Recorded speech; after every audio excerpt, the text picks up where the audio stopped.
Fenway Sport Group, los mismos que poseen el Liverpool desde 2010, están a punto de dar un paso que podría cambiar la liga, el Getafe. ¿Más inversión y aspiraciones? ¿O un Getafe convertido en satélite del Liverpool?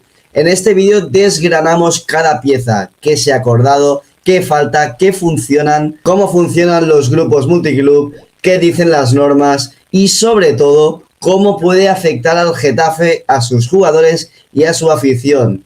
Con esto vamos a analizarlo con Arnau también, que nos va a acompañar un poquito para analizar la situación del Getafe. Bienvenido, Arnau. Buenas, ¿cómo estamos? Con ganas, ¿no?, de hacer un vídeo que tiene buena pinta. Veremos qué tal sale, pero pinta bien, pinta bien. Sí. Vamos a empezar un poquito poniendo en contexto el estado real de la negociación, qué está hecho y qué falta por hacer. Así como un resumen rápido, ¿vale? El FSG ha comenzado la due diligence del Getafe y las conversaciones están en fase avanzada, pero no existe todavía un anuncio público de compra cerrada. Para ello falta la oferta formal y acordar condiciones finales del precio, el calendario, las garantías, todo esto según el diario AS. Sobre el desarrollo así un poquito más detallado, el due diligence completada, ¿vale? ¿Qué es esto de la due diligence? Son fuentes de prensa acreditada y medios especializados que indican que el equipo de la FSG, con ejecutivos como Michael Edwards, en roles de scouting, estrategia, que ya examinó las cuentas, contratos y las instalaciones del club. Este paso significa que el FSG ya sabe qué compra exactamente, deudas, contratos de jugadores, patrimonio y costes de las obras del estadio. Eso no implica la firma, que es un paso necesario, pero que no es suficiente. Todo esto según el Liverpool Offside. ¿Cuál sería más o menos, Arnau, también la oferta formal pendiente? Bueno, sí, es lo que has comentado, ¿no? La due diligence es el paso previo, ¿no?, a cerrar la operación, aunque previamente se tiene que presentar una oferta oficial, porque ahora mismo sí que es verdad que parece que FSG está dispuesta a comprar el Getafe, ya sabe lo que van a comprar, como has comentado, y qué es lo que tienen pensado hacer con el club, pero primero tienen que hacer la oferta que, salvo sorpresa, no se rechazará, y que desde medios de Reino Unido y España pues señalan que será en breves, ¿no?, cuando se realizará esta oferta. Y luego también está el Stage of Takeover, que sería una compra por fases, lo que encajaría también con la voluntad de Ángel Torres de ver determinadas las obras ya antes de ceder el control total. ¿Esto por qué lo hace? Porque es que si no, o sea, es como que él cree que a la que se termine el estadio, obviamente el valor del club aumentará. Entonces, pues a partir de ahí, primero que compren una parte del club y luego ya cuando el valor sea el total, entonces ahí ya sí que venden el club en su totalidad. Luego pasamos en qué deciden ahora los propietarios. Algunos de los puntos claves de negociación, el precio y forma de pago. ¿Qué se hará aquí? Pues se habla públicamente de unas cifras cercanas a los 100 millones de libras, ¿vale? Que equivaldría a unos 115 millones de euros aquí en España, como referencia de mercado, aunque la cifra final puede aumentar según valoración y condición de la venta, según This is Anfield. ¿Cómo serían los plazos y etapas, Arnau? Bueno, ya como has dicho, ¿no?, Ángel Torres será una pieza fundamental para que se acabe dando esta venta, ya que, como has dicho, quiere que se acaben las obras antes de cerrar del todo la operación, que en este caso, según la cadena SER, se espera que sea para 2027-2028, entonces de esta manera asegurarse un poco más de dinero, y entonces es fundamental, ¿no?, que Ángel Torres dé el visto bueno, y además también el propio Ángel Torres quiere garantizarse, ¿no?, de que se quede una identidad local en el club y que la plantilla tenga una continuidad, que no sea empezar todo de nuevo, sino que se mantenga las bases que él ha establecido durante todos estos años en el Getafe. Luego, ¿qué significa jurídicamente el due diligence completada? Esto significa que el FSG puede hacer oferta con conocimiento de causa, es decir, no hay sorpresas contables insalvables a primera vista por los contratos, aprobaciones municipales por el estadio y las negociaciones sobre la continuidad del presidente con asuntos pendientes. Todo eso también según The Liverpool Offside. ¿Qué hará Ángel Torres? ¿Irá en 2027, 2028? ¿Mantendrá el poder? Lo comunicado por Torres, y lo más probable, según las declaraciones públicas, es que ha manifestado su intención de seguir como presidente hasta que, como ya he comentado antes, terminen las obras del Coliseum. A plazos oficiales de obra en varios comunicados y coberturas sobre la situación se habla de alrededor de que durará hasta 2027 o 2028, según las fases y cómo lo vaya viendo el ayuntamiento, porque como ya estamos viendo con el Barça, pues al final todo depende también de si el ayuntamiento te lo valida y todo esto. Ya veremos cómo va yendo esto. Luego, ¿qué implica la entrada del FSG para el papel de Torres? ¿Cómo sería la continuidad formal, Arnau? Bueno, a ver, en principio Ángel Torres mantendrá el puesto de presidente, al menos al principio es lo que se espera, que durante los próximos años siga siendo como mínimo de cara a la galería el que siga dirigiendo al Getafe, aunque realmente esto se traducirá en una pérdida de poder ejecutivo, ¿no? O sea, por mucho que de cara a la galería se mantenga que Ángel Torres sea el presidente, cuando viene un proyecto desde fuera, en este caso desde Inglaterra, con tanto dinero de por medio, pues los suyos que van a poner más pronto o más tarde acabarán poniendo a la gente de su confianza, ¿no? Entonces, Ángel Torres quizás se ve relegado a un puesto más secundario, aunque sí que se espera que siga relacionado con el club. Y hay que insistir también en el escenario estadio como condición, ya que Torres puede negociar quedarse hasta la entrega de las obras y a cambio asegurar ciertas cláusulas. Por ejemplo, un fondo para protección de identidad del club o inversión mínima en la cantera. Esto ya entra también en la letra de la cuerda según Stadium DB. Luego, escenarios concretos para Torres, probabilidades orientativas. Podemos decir que se queda hasta el final de las obras, escenario más que probable a corto plazo, ya que es un control representativo más cedencia progresiva del control operativo, todo esto según Cadena SER. Sí, bueno, también está otro posible escenario que es que saliese antes, aunque este es menos probable, ¿no? Ya que las obras tendrían que ir mucho más rápidas y aparte tendría que haber un incentivo económico, ¿no? Por parte de FSG que hiciese que Ángel Torres cediese ante su condición tan importante como es para él de irse cuando deje el estadio. Entonces esta opción quizás es la más complicada. Luego estaría un escenario probable a medio plazo, que sería la permanencia con un rol consultivo, es decir, una figura honorífica barra puente con la ciudad, pero sin mano de chequera barra fichajes. Bueno, ya veremos cómo avanza todo esto. Y ahora vamos a cuánta independencia deportiva mantendrá el Getafe. En un principio tendrá una autonomía relativa y alineamiento estratégico, es decir, basándonos en cómo funcionan otros clubes multiclub, la regla general es el club local, que sería el Liverpool, mantiene tareas operativas, el entrenador, selección de fichajes día a día, pero bueno, las decisiones estratégicas mayores como el scouting general, perfiles de fichajes, préstamos y cesiones se alinean con la estrategia del grupo. Es razonable esperar lo mismo del FSG si entra el Getafe. ¿Cómo conservaría el Getafe de momento todo esto? Bueno, a ver, yo creo que si seguimos un poco la lógica, ¿no? De algunas situaciones similares, en principio la elección del entrenador la conservaría la dirección deportiva del Getafe, aunque claro, siguiendo la lógica también podríamos decir que sería un estilo de identidad relativamente propio, aunque también tendría que pasar, ¿no? Por medio de FSG, que tendría que validar estas decisiones.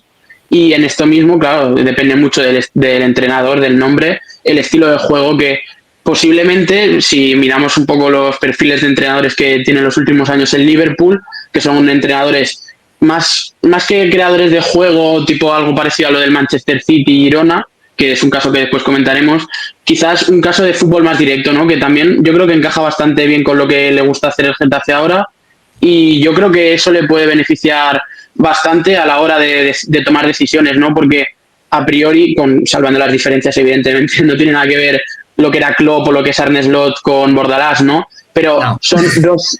No, pero me refiero, son entrenadores que la idea general esa es la de llegar a la portería rival y marcar goles sin necesitar de la pelota. Entonces yo creo que ahí sí que pueden congeniar bastante bien y puede irle bastante bien a ambas propiedades.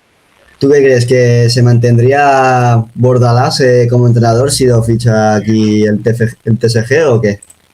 Yo sinceramente creo que quizás al principio sí para dar un poco de continuidad, pero a la mínima que pudiesen yo creo que buscarían un entrenador propio. Bueno, ¿qué pasará con fichajes y plantilla? Bueno, habrá un mayor acceso a jugadores cedidos, como por ejemplo el Girona con el Citigroup, y es que el FSG puede enviar a Getafe jugadores jóvenes que necesitan minutos en una liga competitiva, es decir, como he comentado, el modelo City-Girona. Eso eleva el nivel técnico disponible, pero también aumenta la rotación de plantilla. Por ejemplo, los Harvey Elliott y compañía, Curtis Jones, todos estos, los nuevos jóvenes que vayan saliendo, los pueden ceder al Getafe y que se vayan curtiendo en la liga, que al final quizá no está al nivel en unos años de la Premier, o quizás sea superior, entonces pueden curtir ahí los jugadores y luego llevárselos al Liverpool y que el Liverpool explote aún más esos talentos. Eso, como ya he comentado, puede elevar el nivel técnico, táctico, físico del Getafe a un nivel superior, ya que podemos decir con total sinceridad que Osengomoja y compañía son mejor cantera que la que en estos momentos tiene el Getafe. Entonces, a partir de ahí, podemos hablar también de una priority signings versus el desarrollo interno. ¿Cuál sería la primera prioridad? Si el Getafe necesita resultados inmediatos, el grupo puede financiar fichajes de impacto. Por ejemplo, Arnau, tú con el Español lo has vivido muy de cerca con los fichajes de Riedel y compañía. Si nos quieres así hablar también un poquito de cómo ha afectado esto al Español. Sí, bueno, a ver, yo creo que en este caso sí que me parece que la situación del Getafe es más similar, que ahora lo comentaremos a continuación, a lo que hemos comentado ya, ¿no? De City Girona, porque la verdad es que la diferencia que hay dentro de la misma propiedad entre un equipo y el otro es abismal. O sea, si comparamos, por ejemplo, la situación de multipropiedad del Español, el Barley y el Español, yo te diría que están a un nivel similar o incluso quizás el Español un poquito por encima. Entonces, claro, no es lo mismo un club multipropiedad en el que tú eres como la pieza angular, como en este caso sería con muchísima diferencia el Liverpool o como lo es el Manchester City, que ahí todas las ventajas, o sea, todo lo que tiene son ventajas, que en estos casos de Girona o ahora Getafe, que también veremos que tiene alguna parte negativa, no es todo bueno. Pero bueno, yo en el tema del Español la verdad es que yo creo que sí que se está viendo una gran mejora respecto a lo que había anteriormente. Y ojalá que en el Getafe pase lo mismo. Veremos cómo va evolucionando con el tiempo. Primero que se haga oficial, evidentemente, pero veremos, ojalá que vaya para bien, porque todo lo que sea que los equipos de la liga mejoren, mejora la liga en completo y que nos dé más espectáculo. Luego, la prioridad 1, ya hablábamos de fichajes de impacto en el caso de grandes necesidades. Pero si en alguna temporada el Getafe, por ejemplo, está más tranquilo, solo necesita salvarse y tal, quizá la misión sea más el desarrollo de talento joven para el Liverpool, como ya hemos comentado, por ejemplo, de cederte a Engomoja y que tengas arriba mayor talento que lo que tienes ahora mismo, que sinceramente puede ser mejor que los Liso o compañía que tienes ahora, por mucho que Liso a corto plazo de momento te está rindiendo bien. Pero quizá, yo que sé, tener a Sterling de turno de su momento te habría ayudado más que tener a los jugadores que tienes actualmente. También te digo que hay que ver cómo se adaptan los jugadores ingleses al español, porque al final tienes que adaptarte al idioma, tienes que adaptarte a un entrenador diferente del que te han estado preparando seguramente en la cantera. Entonces ya tenemos que ver si el estilo del Getafe se adapta al Liverpool o si el Liverpool adapta también su cantera a un estilo que vaya juntando Getafe con Liverpool en tema estrategia. Ya veremos también cómo funciona todo esto. Y bueno, ya sobre el tema de ejemplo ilustrativo del Girona City, ya lo has comentado un poquillo.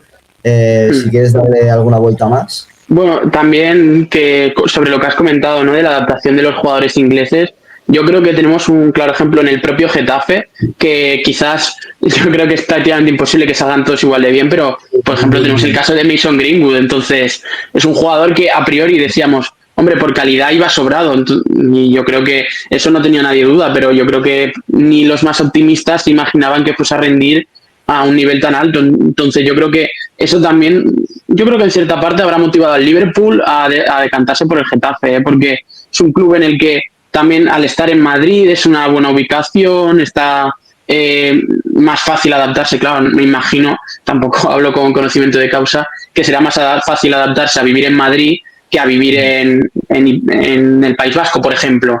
Entonces yo creo que ahí también les puede favorecer, y bueno, ya se vio con el propio Mason Greenwood, ¿no? Que evidentemente si van jugadores del Liverpool al Getafe, todos no saldrían así, porque entonces el Getafe ganaría casi la liga, pero sí, yo creo que les puede venir muy bien y ya hemos visto algún caso que ha funcionado. Luego, en relación Getafe-Liverpool, ¿cuántos jugadores pueden llegar a ir cedidos y cómo afectará a la moral? ¿Qué esperamos en los primeros 12-24 meses desde que lo hayan comprado? Bueno, el flujo de jóvenes cedidos, la regla habitual en un multiclub es aprovechar la red para dar minutos a jóvenes sin hueco en la plantilla principal, es decir, en este caso el Liverpool. porque como ya hemos comentado, el Liverpool es mejor equipo que el Getafe. Entonces, en la práctica, eso puede significar entre 3 y 8 jugadores por temporada como tope, con distintas duraciones de cesión, dependiendo de la plantilla y de la filosofía deportiva del Club Madrid. Esta cifra es orientativa también un poquillo, basada en ejemplos de otros clubes, como por ejemplo el City Football Group. Luego, ¿cómo los perciben los jugadores locales? A nivel positivo podemos decir que es competir por puestos reforzados con jóvenes de alta calidad que suben el nivel competitivo a nivel diario, y esto puede mejorar los entrenamientos y puede facilitar mejores resultados. En el aspecto negativo, Arnau, nos encontramos con que los canteranos del propio Getafe o fichajes que haya hecho el Getafe pueden verse desplazados, por lo que genera sensación de segunda prioridad y puede dañar la cohesión si la política de cesiones no está bien comunicada. Esto es un análisis, esto en vez de ser un análisis no es un dato empírico directo, pero está respaldado por testimonios en casos similares.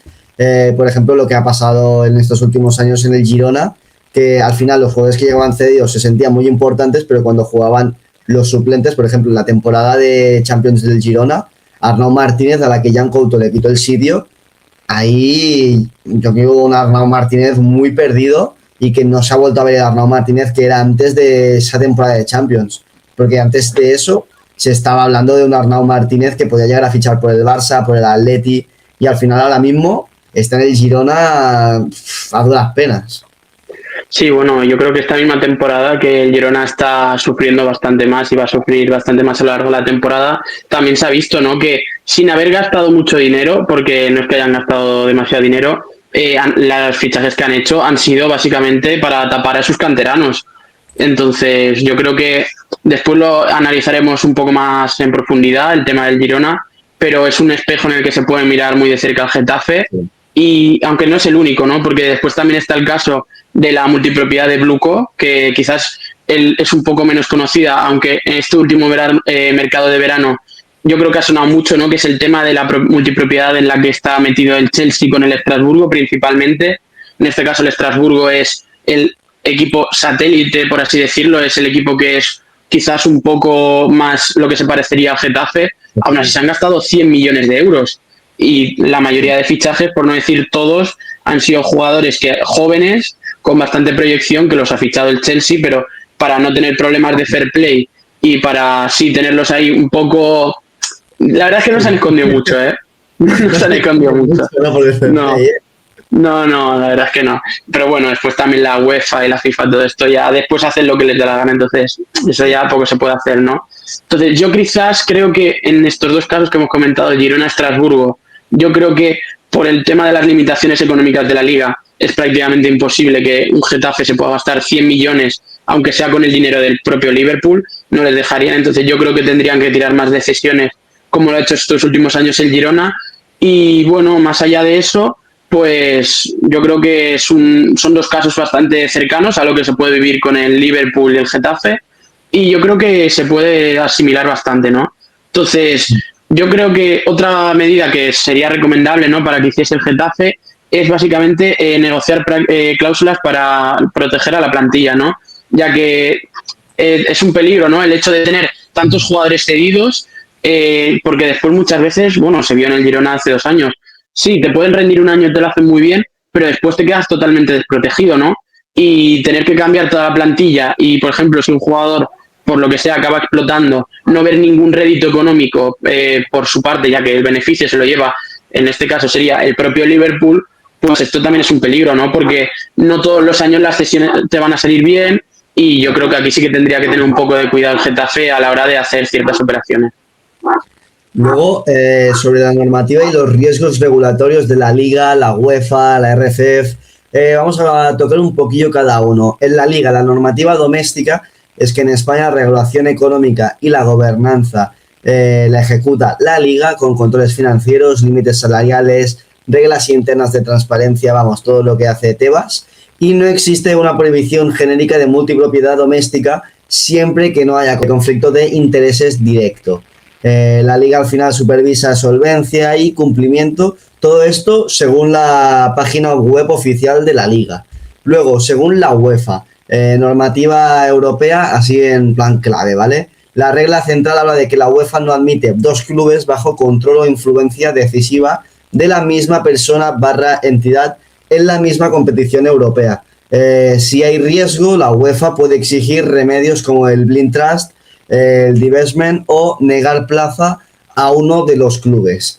El texto oficial de normas sobre integridad propiedad deja claro que solo uno de los equipos podría ser admitido si no se resuelve la independencia. Esto le ha pasado, por ejemplo, en su momento al Leipzig, le ha pasado esta temporada al Lyon, con un equipo de la Premier que ahora mismo no me acuerdo. El Crystal Palace. El Crystal Palace, es verdad. Bueno, al final pues se tiene que resolver con papeleo y dividir, que bueno, si nos quieres hablar un poquito del, por ejemplo, el caso Leipzig-Salzburg o el Girona City, Arnau. Sí, bueno, sí. Son casos bastante similares, ¿no? Ambos, todo el mundo, o sea, sabe que son de la misma propiedad y todo, pero bueno, en el caso del Leipzig y el Salzburgo, es un poco extraño lo que pasó porque le cambiaron, bueno, de hecho el Salzburgo, o sea, el Leipzig, perdón, o sea, es RB Leipzig, pero realmente no se llama Red Bull Leipzig, es Rasenball Sport Leipzig. ¿Y esto por qué se ha hecho, no? Pues básicamente se hizo pues para esto mismo, ¿no? Para evitar problemas y que ambos equipos pudiesen jugar la Champions, aunque está más que claro, ¿no? Que son de la misma propiedad, el escudo, el patrocinio, es todo lo mismo, pero bueno, son algunas pequeñas, no trampas, porque son legales, pero algunas ventajas, algunas fisuras, ¿no? Que hay en las leyes que los clubes y los empresarios las aprovechan. Y en el caso del Girona y el City, pues prácticamente lo mismo, no tan descarado, pero en el caso del Girona, claro, es que realmente el City Group solo tiene un 49% del Girona, el otro 51% lo tiene Pere Guardiola, el hermano de Pep Guardiola. Entonces, de esa forma fue de la que se consiguió clasificar finalmente el Girona Champions y que no les echasen atrás, aunque durante un tiempo sí que pareció que podrían haberles descalificado, pero al final consiguieron, con lo que has dicho tú de los papeleos, lo del blind trust y todo esto, consiguieron esquivar, por así decirlo, las prohibiciones que hay respecto a este tema, y yo me imagino que en el Getafe harían algo similar para cubrirse las espaldas. Así como una conclusión legal práctica de todo lo que has comentado, la Liga probablemente no pondrá obstáculos inmediatos, pero si Getafe creciera hasta competir con el Liverpool en Europa, así como un hipotético caso de Messi, broma, entonces aparecerían fricciones regulatorias y posibles obligaciones de reestructuración de la propiedad o blind trust, como ya has comentado tú. Para casos cotidianos, el FSG es igual al Liverpool, ¿vale? Que son los propietarios, y el Getafe estaría en ligas distintas. Entonces, las normas UEFA solo se aplicarían si coinciden en competición europea. Todo esto según también los documentos de la UEFA. Luego, Arnau, vamos a pasar un poquito con las comparativas también del City Football Group con el Girona, para que pongamos un poquito en contexto general cómo puede también mantener esto el Getafe si lo llega a comprar el Liverpool. Entonces, ¿qué trajo la inversión del City Group al Girona? Bueno, trajo, como ya he comentado, inversión, una estructura de scouting y la plantilla reforzada con cedidos, fichajes del grupo, etcétera. Entonces, el Girona alcanzó su mejor momento histórico, incluyendo una primera clasificación para la Champions League, la temporada 23-24, que poco se habla que ya hace 2 temporadas. O sea, ¿Cómo pasa el tiempo? ¿Cómo pasa el tiempo? Sí. Hay una mayor visibilidad y crecimiento comercial para el Girona. Pero bueno, ya no es solo los fichajes de esta temporada. Yo me acuerdo, por ejemplo, del fichaje de Patrick Roberts en su momento, que llegó al Girona y estuvo 2 temporadas estando en primera división y en segunda para ayudar al equipo a volver a subir a primera. Entonces, eso, yo te mando cedidos incluso en tu peor momento para que puedas volver a estar en tu mejor momento. Entonces, esto el Getafe lo tiene que tener en cuenta, de que si en algún momento tienen un bache de bajar a segunda división, que no la pisan desde el 2015 creo, o algo así, o 2016, pues te pueden mandar los cedidos y volver a la primera. Sí, aunque es lo que has comentado, ¿no? Yo creo que no hay ninguna duda, ¿no? Que el mejor momento, con diferencia de la historia del Girona, ha sido desde que está bajo el paraguas del City, ¿no? O sea, eso es innegable, pero bueno, eso tampoco quiere decir que haya traído alguna cosa negativa, que yo creo que dentro de esas cosas negativas se está reflejando esta misma temporada, ¿no? La que está sufriendo bastante más el Girona por el simple hecho de que ya, por lo que ha pasado estas últimas temporadas, ha tenido bastante más dependencia del grupo, ¿no? Del City Group. Entonces han sufrido algunas salidas claves, como por ejemplo fueron las de Savinho, por la que no vieron ni un euro. Se te va prácticamente tu mejor jugador, no ven ni un euro, pues eso también al tema de fair play y todo esto, pues te perjudica. Y después de hacer una temporada tan buena, se te fue toda la plantilla. Y después sí que es verdad que hizo alguna inversión en Girona, pero por ejemplo jugadores como Miovski o Abel Ruiz, pues claro, si haces esas inversiones que te salen tan mal, pues y tienes esa dependencia de las sesiones, pues entonces pues no es extraño, ¿no?, la situación en la que está actualmente el Girona. También, como hemos comentado antes, en caso de necesidad urgente, pues al final, por ejemplo, el Citigroup le ha traído al Girona de forma indirecta por el tema del patrocinio y todo esto, jugadores como Banat, Livakovic, y no sé si Ounahi también. Ounahi, sí. Es una burrada de jugador. Entonces, ya son 3 jugadores que realmente un equipo que está peleando por no descender y que la temporada pasada económicamente tampoco llega a ingresar mucho porque en Champions no ganas nada y cada 6 meses las primeras de turno, entonces tampoco te llevas como mucho 20 millones y has invertido un pastizal para tener a estos 3 jugadores. Entonces, sí.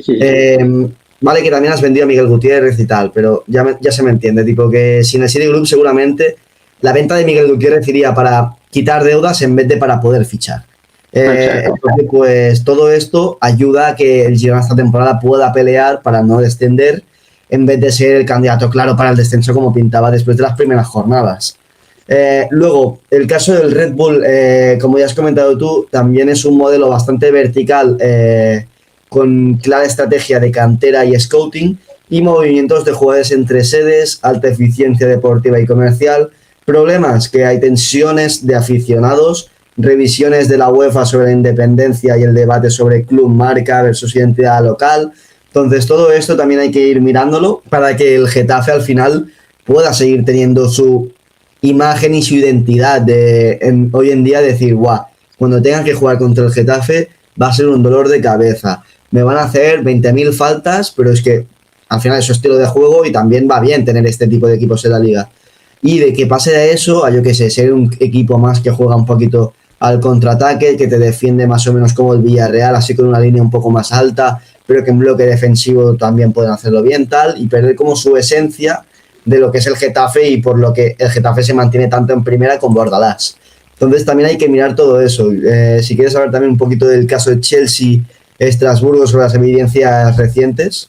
Sí, bueno, a ver, yo creo que de los 3 casos que hemos comentado, el del Red Bull también es bastante exitoso, pero yo creo que la última temporada se está viendo. El Estrasburgo, antes de la llegada del Chelsea, también era un equipo que estaba sufriendo mucho en la liga francesa y desde que llegaron básicamente están haciendo fichajes que eran totalmente inaccesibles, ¿no? El propio, si hablamos de la liga española, el propio Panicelli, ¿no?, que se fue del Alavés al Estrasburgo y bueno, está demostrando, ¿no?, el nivel que tiene. Son jugadores que serían totalmente inaccesibles encima en propiedad, ¿no? Y yo creo que esa es la principal diferencia que ha habido entre el Citigroup y el caso de Bluco, del Chelsea Estrasburgo, es que estos jugadores sí que pasan en propiedad por el Estrasburgo, entonces también ven un beneficio económico, ¿no?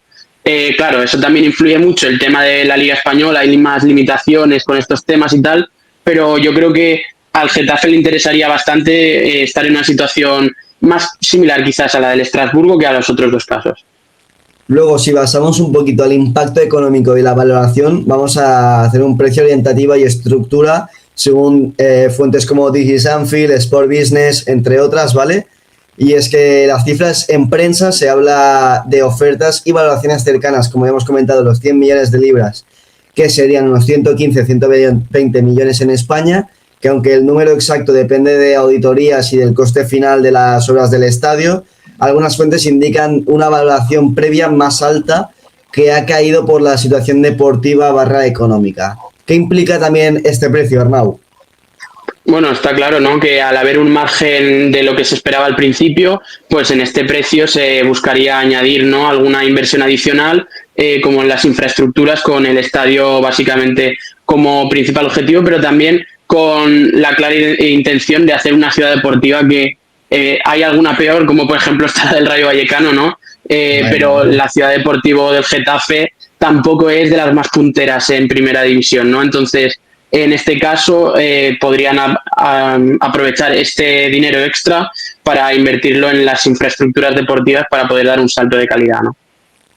Luego pasamos un poquito a escenarios posibles de aquí a 1 a 5 años, ya para así cerrar un poquito el vídeo.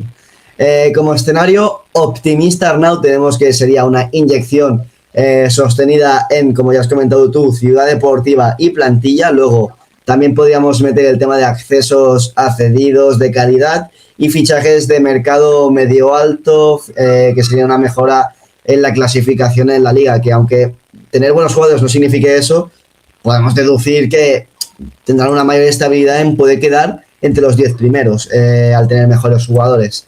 Luego, el resultado, pues que el Getafe sería como estaría en ascenso a nivel resultados, en nivel ambición, a nivel visibilidad, tendrían más ingresos. Todo esto basado también en el City Football Group con el Girona o el Blue Co con Estrasburgo. ¿Cuál sería el escenario así intermedio, Arnau? Bueno, si miramos a medio o largo plazo, más bien medio, porque ya sabemos que en el mundo del fútbol todo el tiempo es relativo, ¿no? Pero yo creo que sería fundamental y una de las principales objetivos que tiene que tener los propietarios del Liverpool si compran el Getafe es mejorar las infraestructuras y profesionalizar el club, ¿no? Lo que comentábamos, el Getafe es un club que lleva muchos años en primera, pero tampoco es el club con mejor profesionalización ni mejores instalaciones, como ya he dicho antes, con la ciudad deportiva. Entonces, este es un aspecto fundamental, ¿no? Cuando una nueva propiedad aterriza y quiere hacer un salto de calidad, como se presupone que querrá hacer el Liverpool con el Getafe, es fundamental, ¿no?, realizar estas mejoras. Y luego, si pasamos a un escenario pesimista, que también hay que ponerse en ese lado, podemos ver un Getafe como Fider. ¿Qué es esto? Pues una plantilla con demasiados cedidos, pérdida de identidad, de éxitos limitados a corto plazo, episodios de malestar social y tensión con la directiva, como por ejemplo el caso de Peter Lim con el Valencia. Además, si el club crece y se enfrenta a problemas UEFA, puede haber reestructuración legal que afecta a la gobernanza. Todo esto nos basamos también un poquito en una opinión de El País sobre los años de pesadilla que deja, por ejemplo, el Girona. Lo trasladamos también un poquito a lo que puede llegar a pasar al Getafe, porque obviamente también cogemos al Girona como uno de los ejemplos para lo que le puede suceder al Getafe, que es un ejemplo bastante evidente en cuanto a símiles. Entonces, en conclusión, la posible compra del Getafe por parte de Fenway Sports Group abre un futuro lleno de incógnitas. Por un lado, la llegada de un grupo inversor con la experiencia y el músculo financiero en los propietarios de Liverpool puede suponer un alto salto en cuanto a la calidad para el club, mejoras infraestructuras, acceso a jóvenes talentos y una mayor visibilidad internacional, pero por el otro lado está el riesgo de que el Getafe pierda parte de su independencia y de su identidad, pasando a ocupar el papel secundario en un engranaje mayor. Lo que aparece claro es que si la operación se cierra en el Getafe, nunca volverá a ser el mismo. Y aquí es donde entra en juego la afición. Será fundamental que los seguidores azulones hagan oír su voz para que el proyecto mantenga lo que hace único a su club. Ahora queremos saber qué opináis vosotros también un poquito, si veis positiva la entrada del FSG en el Getafe o o teméis que el club se convierta en un satélite más dentro de un multiclub. Os leemos en comentarios y si os ha gustado este vídeo dejad vuestro like, suscribiros para más contenido sobre la liga y activad la campanita para no perderos ninguna actualización sobre este tema y nos vemos en el próximo vídeo. Un saludo, Arnau. Venga, nos vemos en el próximo. Vaya bien.